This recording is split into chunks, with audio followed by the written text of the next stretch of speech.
देश हमारा आंदोलन से आजाद हुआ और उस आंदोलन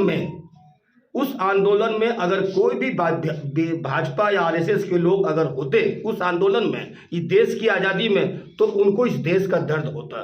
वो लोग कोई थे ही नहीं। एक भी आदमी का नाम बता दीजिए, हम आप लोग से पूछ रहे हैं। तो आपने देखा होगा कि अभी विगत 1-1.5 महीना से ये भाजपा ऐसा हथकंडा अपना रही है कि चुनाव को हाईजैक कर लिया है चुनाव को। अब क्या ऐसा किया है, देखिए जैसे कि यहाँ पे हमारे मुख्यमंत्री हेमंत सोरेन जी को अभी 3 दिन पहले केजरीवाल जी को गिरफ्तार किए। तो जितने बड़े बड़े नेता हैं उनको गिरफ्तार करके अंदर कर दो, ताकि चुनाव में बड़े बड़े नेता प्रचार कर ही ना सके। अगर कुछ नहीं, और इस लोकतंत्र को बचाने के लिए आप तमाम मीडिया बंधुओं का भी सहयोग की आवश्यकता है। नहीं, आने वाले दिनों में आप लोग भी स्वतंत्र, आज भी स्वतंत्र नहीं है, लेकिन इससे भी ज्यादा आप लोग पर शिकंजा कसने का काम मोदी सरकार करने जा रही है। और मोदी सरकार 2024 में पुनः आ गई तो समझिए कि संविधान को सब नष्ट कर दिया जाएगा, संविधान को बदल देने का साजिश नरेंद्र मोदी की सरकार करने जा रही है। और जिस ढंग से कांग्रेस होने वाले लोकसभा चुनाव को देखते हुए धनबाद जिला कांग्रेस पार्टी ने किया प्रेस वार्ता आयोजन। धनबाद सरकार पर लगाए गए आरोप। बता दें, धनबाद जिला कांग्रेस कार्यालय में प्रेस वार्ता का आयोजन किया गया, जिसमें बोकारो से आए प्रदेश प्रवक्ता आकिल अंसारी ने मीडिया से बात करते हुए कहा कि लोकसभा चुनाव की घोषणा तय हो चुकी है। देश का हर एक नागरिक इसमें भाग लेने के लिए उत्सुक है। पूरे भारत अपने लोकतंत्र मूल्य और आदर्शों के लिए भारत जाना जाता है।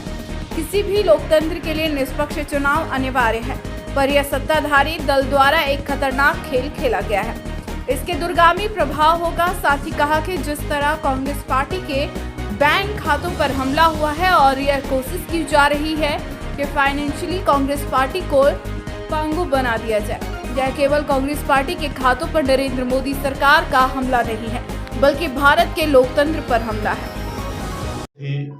महत्वपूर्ण एजेंडा हम लोग लेके बैठे हैं आपके सामने। अखिल भारतीय कांग्रेस कमेटी के निर्देशानुसार और झारखंड प्रदेश कांग्रेस कमेटी के हमारे सम्मानित अध्यक्ष श्री राजेश ठाकुर जी के आदेशानुसार आज पूरे भारतवर्ष के हर जिलों में ये संवाददाता सम्मेलन आयोजित करके ये बताने के लिए कि किस तरीके से केंद्र की भाजपा सरकार पूरे लोकतंत्र के व्यवस्था को, प्रक्रिया को हाईजैक कर रही है। आजादी के बाद से आज तक कभी भी लोकतांत्रिक तरीके के ढांचे में और चुनावी प्रक्रिया के दौरान इस तरीके से कभी नहीं हुआ जो अब ये मोदी सरकार करने जा रही है। और सबसे बड़ी जो मोदी सरकार ने अभी अपने एजेंसियों के माध्यम से जो कुचक्र किया है, उसमें इनकम टैक्स के द्वारा हमारे कांग्रेस पार्टी के सभी खातों को फ्रीज करा दिया गया। और क्यों करा दिया गया? ताकि कांग्रेस पार्टी जिस मजबूती के साथ पूरे भारत में चुनाव की तैयारी कर रही है, हमारे नेता आदरणीय राहुल गांधी जी पूरे भारत का जो उन्होंने दौरा किया है पदयात्रा के साथ, भारत जोड़ो भारत न्याय यात्रा उन्होंने जो किया है, उससे पूरे भारत में भाजपा और मोदी सरकार के विरुद्ध जो एक माहौल बना है, उससे भाजपा घबरा गई, डर गई और कांग्रेस पार्टी को चुनाव में आर्थिक रूप से पंगु बनाने के दृष्टिकोण से ये कुचक्र करके इनकम टैक्स के माध्यम से कांग्रेस पार्टी के सभी खाताओं को फ्रीज कर दिया गया, उनका ट्रांजैक्शन रोक दिया गया। अब ये सवाल उठता है कि क्या लोकतंत्र अब देश में बचा है? क्या ये मोदी सरकार एक तरफा चुनाव चाहती है? क्या ये भाजपा की जो नीति है कुचलने की, ये देश में बर्दाश्त किया जाएगा? ये यहाँ की जनता और कांग्रेस पार्टी और समस्त इंडिया गठबंधन के सभी दल इसको बर्दाश्त करने वाले नहीं हैं।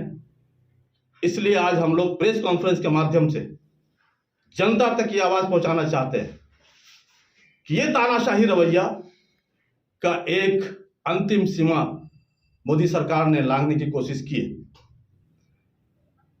मात्र 14,40,000 जो कि हमारे पूर्व पार्टी के कोषाध्यक्ष श्री मोतीलाल वोरा जी और उनसे पहले सीताराम केसरी जी के दौरान इनकम टैक्स उसका हिसाब मांग रही है। और हम सभी जानते हैं कि राजनीतिक दलों को इनकम टैक्स से बाहर रखा गया है, उनको इनकम टैक्स से एग्जम्प्ट किया गया है, लेकिन इनकम टैक्स 14,40,000 के हिसाब के बदले 210 करोड़ की पेनाल्टी लगाती है। ये क्या हो रहा है देश के अंदर? और उसी के आधार पे